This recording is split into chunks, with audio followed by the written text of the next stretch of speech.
నమస్కారం. నేను శారద, సహాయ ఆచార్యులు, తెలుగు విభాగం, ఎస్ఆర్ఆర్ ప్రభుత్వ డిగ్రీ కళాశాల, కరీంనగర్. ఈరోజు పాఠ్యాంశము ధర్మజుని వాక్చాతుర్యం.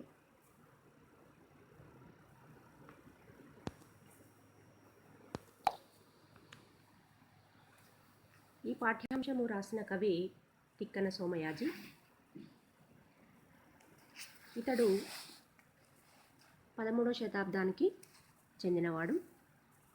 నెల్లూరు చోడరాజు మన్మసిద్ధి ఆస్థాన కవి, మంత్రి, సేనాధిపతి కూడా. ఇంటి పేరు కొట్టరువు, తండ్రి కొమ్మన.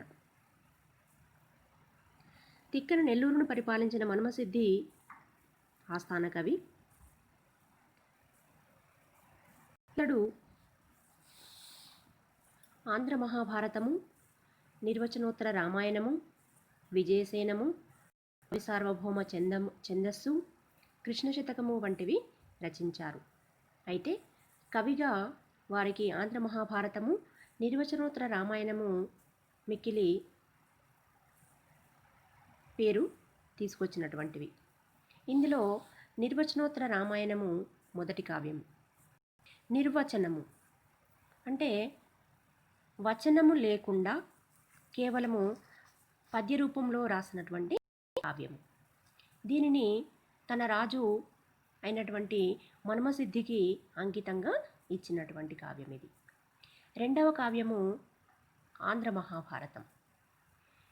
ఇది నన్నయ్య రచనకు కొనసాగింపుగా రాసినటువంటి చంపు కావ్యము. దీనిని హరిహరనాథునికి అంకితంగా ఇవ్వటం జరిగింది. ఈ ఆంధ్ర మహాభారతము 18 పర్వాలుగా రాసినటువంటి కావ్యం. ఇందులో 18 పర్వాలలో ఆది, సభ, అరణ్య పర్వంలో కొంతవరకు మాత్రమే నన్నయ్య రాసినాడు. అందులో మిగిలిన పర్వశేషాన్ని తర్వాత కాలంలో అంటే 14వ శతాబ్దంలో ఎర్రన పూర్తి చేయడం జరిగింది.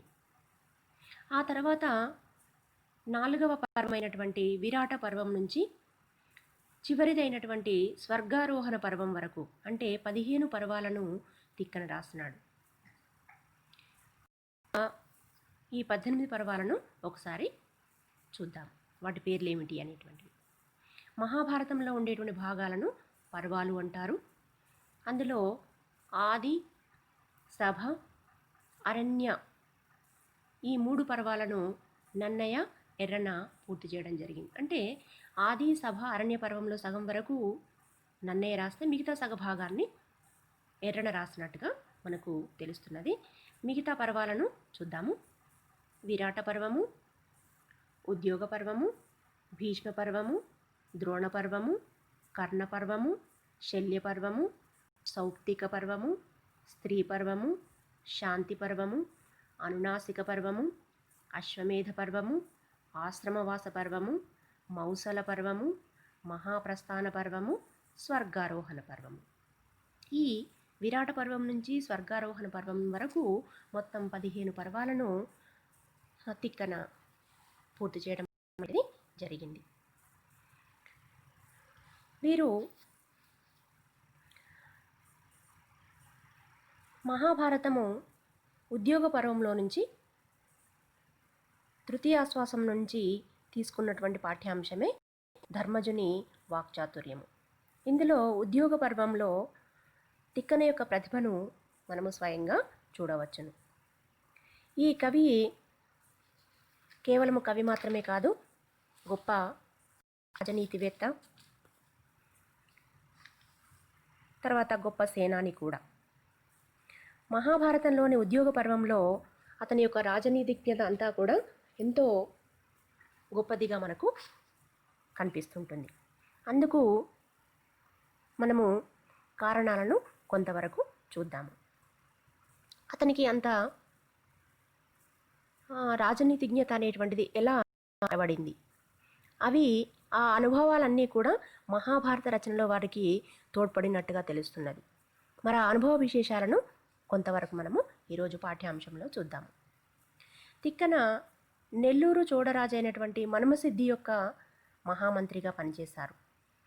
తిక్కన రాజనీతిజ్ఞత ఆయన జీవితంలోనూ కావ్యాల్లోనూ సమానంగా మనకు కనిపిస్తుంది. ఎందుకంటే ఆయన జీవితానుభవాలే మహాభారతంలో మనకు ద్యోతకమవుతున్నాయి.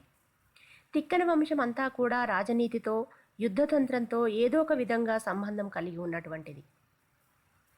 తిక్కన తండ్రి, పెదనాన్నలు, వారి దాయాదులందరూ కూడా నెల్లూరు చోడరాజుల దగ్గర వివిధ హోదాల్లో అంటే దండనాథులుగానో, అమాత్యులుగానో, సేనా నాయకులుగానో పనిచేసినటువంటి గొప్ప అనుభవము ఉన్నటువంటి వాళ్ళు. తిక్కన తండ్రి కొమ్మన, వీరు దండనాథుడుగా పనిచేసినటువంటి అనుభవం ఉన్నది. తిక్కన పెద తండ్రి కేతన ఆర్థిక శాఖాపరమైనటువంటి విధులను నిర్వహించినట్టుగా తెలుస్తున్నది. కొమ్మన మరో సోదరుడైనటువంటి సిద్ధన చోడతిక్కరాజుకు మంత్రిగా పనిచేసినవాడు. ఆ సిద్ధన యొక్క కొడుకే గొప్ప వీరుడు, ప్రతిభాశాలి అయినటువంటి ఖడ్గతిక్కన. ఇతను మనుమసిద్ధి కొలువులో దండనాథుడు మాత్రమే కాకుండా మనుమసిద్ధితో కలిసి క్రీస్తకం 1260లో కాటమరాజుతో జరిగిన యుద్ధంలో పాల్గొన్న గొప్ప వీరుడు కూడా. ఇక తిక్కన తాతగారు భాస్కరుడు. ఇతడు గుంటూరు విభుడు, సార కవితాభిరాముడు. ఈ రకంగా వారి వంశీకులందరూ కూడా, పూర్వీకులందరూ కూడా వివిధ హోదాల్లో గొప్ప రాజకీయపరమైనటువంటి, పరిపాలనమైనటువంటి అనుభవం గడించినటువంటి వాళ్ళు కావటము విశేషంగా చెప్పుకోవచ్చు. ఇంకొక విషయం ఏమిటి అంటే, తిక్కనకు బాల్యం నుంచి మనుమసిద్ధితో సాన్నిహిత్యం ఉండటం అనేటువంటిది. మనుమసిద్ధి తిక్కనను మామా అని ఎంతో ఆత్మీయంగా పిలిచేటువంటి సాన్నిహిత్యం కూడా వారిద్దరి మధ్య ఉండినదట.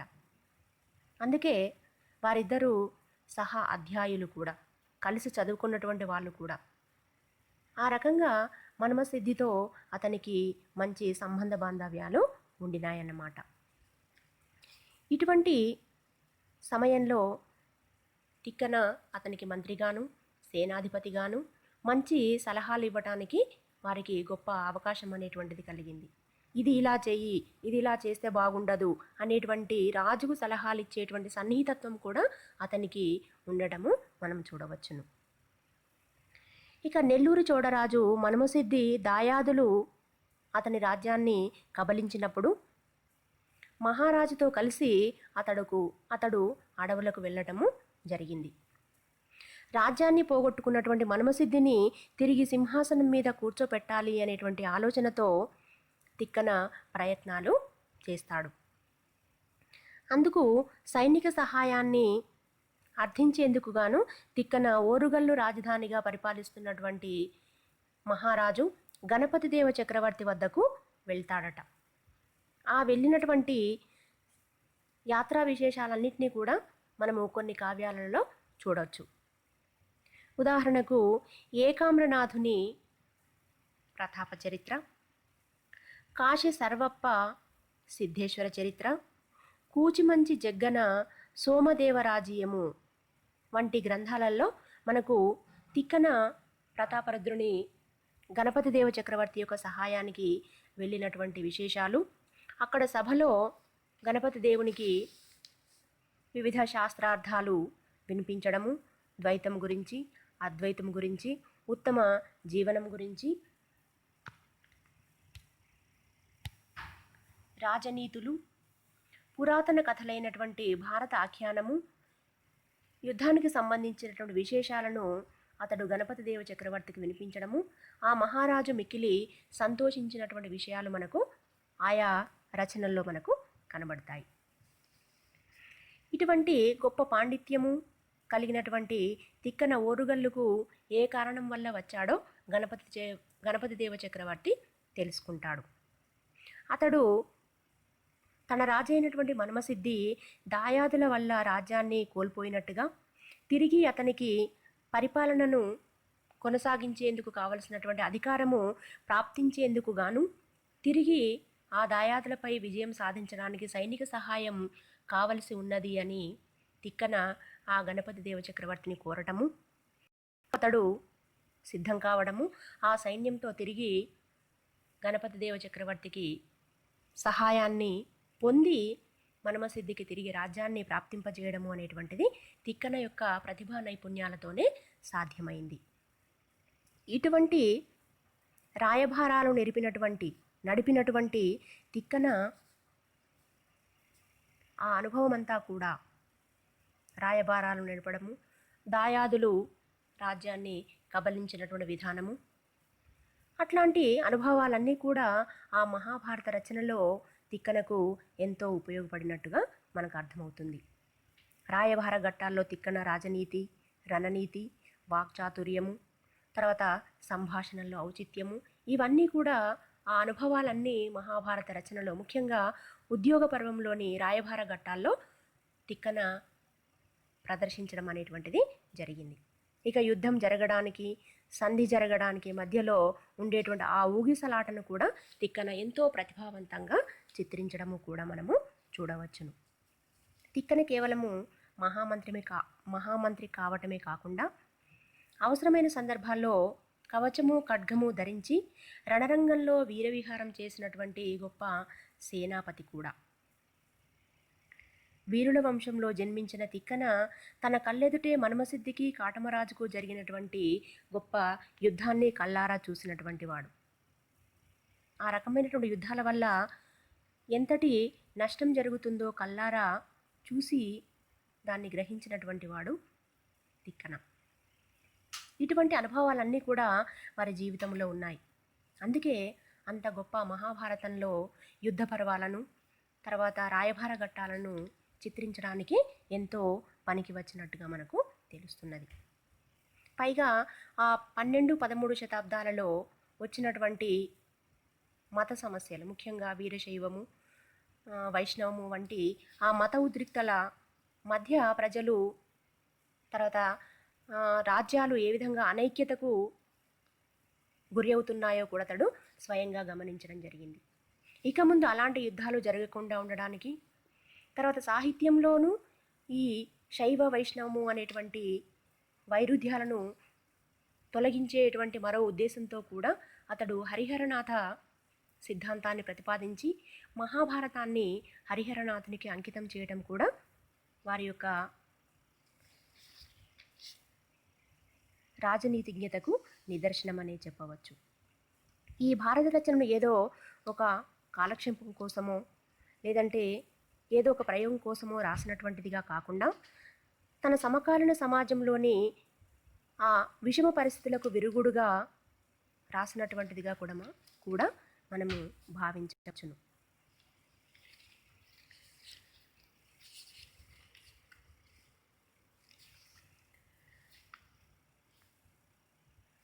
ఇక తిక్కన తన భారతంలో నాటకీయతను ప్రవేశపెట్టాడు.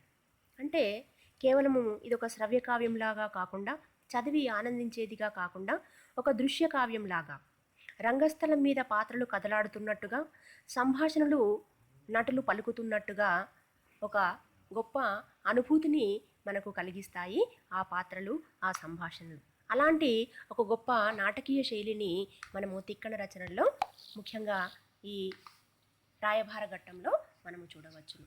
ఇంతటి గొప్ప మహాభారతాన్ని రాసినటువంటి తిక్కన ఎంతైనా ధన్యజీవి. ఇక పాఠ్యాంశంలోకి వెళ్తే, ప్రస్తుత పాఠ్యాంశము మహాభారతము ఉద్యోగ పర్వము తృతీయ ఆశ్వాసం నుంచి మనము చెప్పుకోవడం జరుగుతున్నది. ఇందులో శ్రీకృష్ణ రాయభార ఘట్టము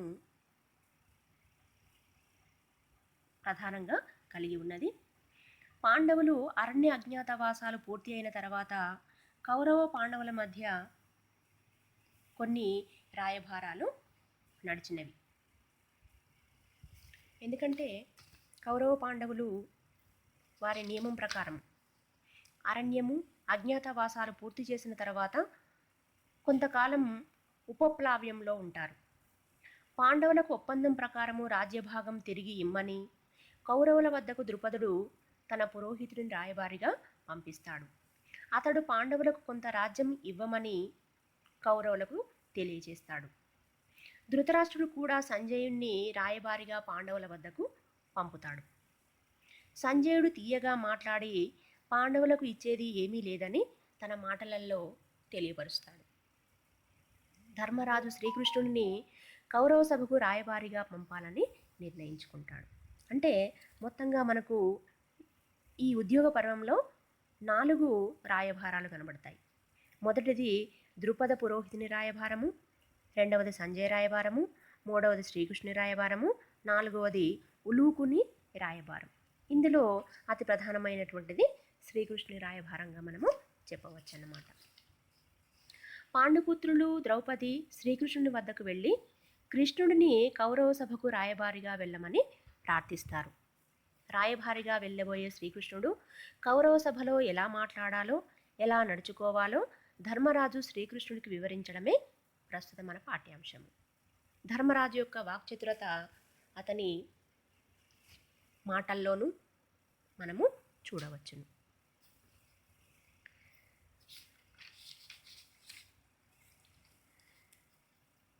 ఈ రాయబార ఘట్టంలో తిక్కన ఎంతో ప్రతిభను ప్రదర్శిస్తాడు. ఎవరితో ఎప్పుడు ఎలా మాట్లాడాలో, వారి వారి మానసిక స్థితులకు అనుగుణంగానే ఆయా పాత్రలు మాట్లాడేటటువంటి విధంగా తిక్కన ప్రతిభను ప్రదర్శిస్తాడు. ధర్మరాజు కానీ, ఆయన సోదరులు కానీ, ద్రౌపది కానీ, శ్రీకృష్ణుడు కానీ అందుకు తగిన విధంగానే మాట్లాడడం అనేటువంటిది తిక్కన ప్రదర్శించినటువంటి ఔచిత్యంగా మనము చెప్పుకోవచ్చు. ఇది తిక్కన కవి పరిచయము. అతని భారతము రాయడంలో అతని యొక్క రాజనీతిజ్ఞత, అతని యొక్క ప్రతిభ వ్యుత్పత్తులు ఈ విధంగా ఉన్నాయి. మహాభారత రచనా నైపుణ్యానికి అతని యొక్క జీవితానుభవము ఎలా తోడ్పడింది అనేటువంటి విషయాలను ప్రస్తుతం మనము ఈ తరగతిలో నేర్చుకున్నాము. మిగతా పాఠ్యాంశాన్ని తర్వాత రోజు చెప్పుకుందాము. సెలవు.